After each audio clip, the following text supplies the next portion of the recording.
திருச்செந்தூர் கோயிலிலே வேளாடணும் சண்முகா,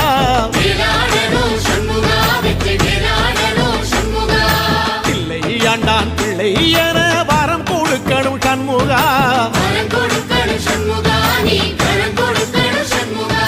கண்ணுபடும்படி சண்முகா இந்த காலம் முழுவதும் சண்முகா, உன்ன நினைக்கிற சண்முகா நல்ல செல்வம் பொழிக்கணும் சண்முகா, சொன்ன வரங்களை அள்ளி கொடுக்கிற கொடை வள்ளலே சண்முகா,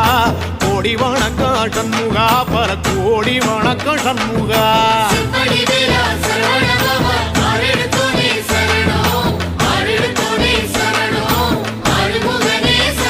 ஐயா